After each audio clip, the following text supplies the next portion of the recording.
What's up guys, Jimmy Davidson here. So I've been pretty curious about trying out the strike movement shoes for parkour. I see a lot of athletes have been wearing them around lately. So I was at a competition and I won a pair of them. So I figured I would take the time to test them out and make a review for you guys. So let's check it out. They actually just came today, which is sweet. It came pretty quick. So let's got a little packing list. Got the shoes right here. Got their own fancy box, that's nice. Alright, oh cool, comes with a couple stickers, sweet. Oh, it comes with extra shoelaces, that's kind of nice actually. Yeah, out of the box here, the shoes. Yeah, they definitely look nice, they're fashionable shoes. They feel lightweight enough. There's nothing too crazy going on the underside of them. I typically wear Tigers is my shoe of choice currently, so you can kind of see how it compares. The strikes have way more foam, by a decent amount more foam, so I'm not used to that, so we'll see how that goes. Another shoe I've worn recently has been the Olos, and these are probably a good in-between as far as foam goes between these guys.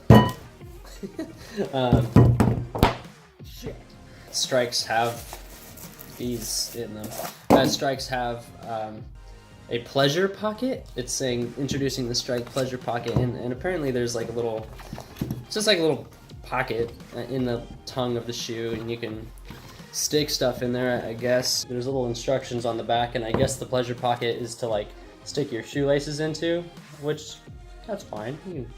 If you hate how your shoelaces look, I guess. Yeah, I'm gonna go ahead and hit the streets with these and tell you guys how I like them. And yeah, let's do it. 6 months later. Okay, so it's been 6 months since I first got the shoes. I wanted to just give you a recap over how they did, what my impressions of them were. We have already written a blog post about this in finblog.com. In general, I actually really like these shoes. They're probably my favorite shoes right now. Pretty good at pretty much everything. The only major drawback to these shoes is just they're just freaking expensive, essentially. What's cool about them is if you just sign up for the company's email list, they do like huge sales, like it seems like every 2 weeks. Like right now at the time of me recording this, they just sent me one that's 30% off their whole site. So, you know, if you want these shoes, I recommend not buying them at full price. Just sign up for their mailing list and then just like wait 2 weeks. First up would be their durability. So these shoes actually perform very well. I gave them 4 out of 5 stars on durability. So this is them after 6 months of training. You can see like they're all kind of gross. You can see that the bottom of the shoes, it just kind of rubs smooth here, which is pretty typical. Other than that, like there's no major rips or anything anywhere. The like text on the inside of the shoes, they like started off with text in there, rubbed away like within the first like 2 weeks. The only other big fail of the shoe was like the front toe bumper kind of started peeling off. But honestly, like why that happened was because I had these up next to a campfire, and the heat just straight melted the rubber, or melted the foam like away from the rubber. But before that, it was only peeling away like a little bit. Most of this is from the campfire, so don't have these in a campfire. In addition to it's like heat vulnerability, the mesh is also really porous, and it's like definitely not dust or watertight. So I wouldn't ever take these like hiking or camping or anything, or even to the beach, or like anytime out in wet weather, because everything from the environment goes into the shoe and just is all over your feet. Next would be the flexibility of the shoe. It's probably one of the more flexible shoes out there. I think the only shoe that's more flexible than it that I could think of is probably the Fayway. But I mean, this shoe like flexes pretty good in like all directions. You can also feel pretty well through the bottom of the shoe because the foam and the rubber are both somewhat soft. Next would be grip. I thought the grip on these shoes is great. I'll give it another 4 out of 5 stars. This is kind of what the grip looks like when it's new. It does not go up over the front toe bumper. I personally like it when shoes do kind of wrap up and over.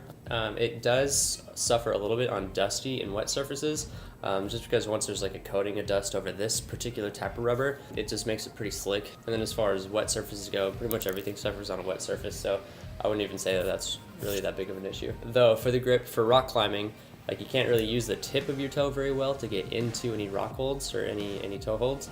And if you do get in there, it's just like there's no grip on the front. The top mesh is pretty vulnerable to that kind of stuff on top of it.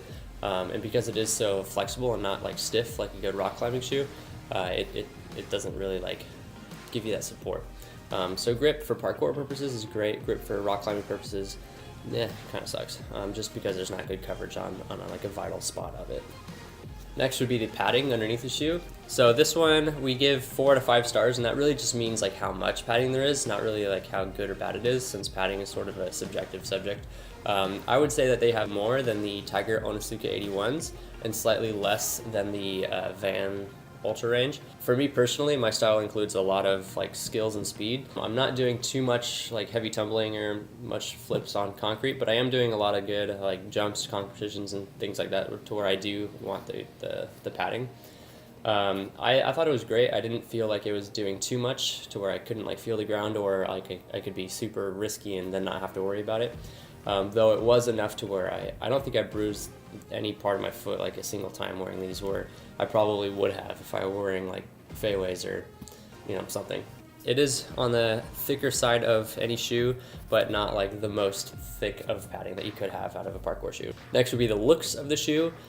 These shoes only come in 2 colors, which are black or gray, and these are again the interval knits. The chill pill from Strike comes in like 6 colors or something, and some of them are pretty cool. But these are pretty standard. They look nice, a little plain, but neutral colors, and the shoe looks pretty sleek, so it goes with pretty much any outfit. So if looks is important to you, I think that these shoes are fine. So I mentioned the only real sticking point about these shoes for me is the price. Right now they're $129, and that doesn't include tax or shipping. They're so close to the Tiger Onitsukas for me, which are only like $80.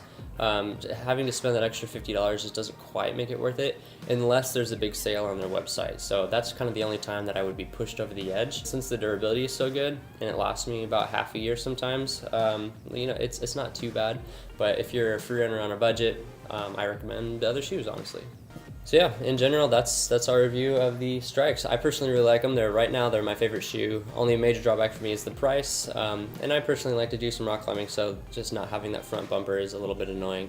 If you guys haven't seen Christopher Hollingsworth's anti-review of these shoes, it's pretty funny. I'll put a link in the description below. It's also in the blog post. So if you go to finblog.com and you go to shopping and gear, you can see all of the shoe reviews that we have.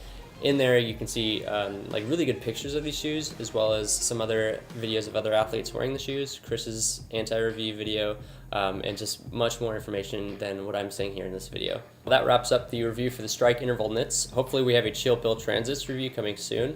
If you guys have anything else to say, or if you think that I missed something in the video, please say it in the comments below and we can add it to the blog post later on. Other than that, make sure you guys head to finblog.com and check out our other shoe reviews that we've done, and we'll see you guys later.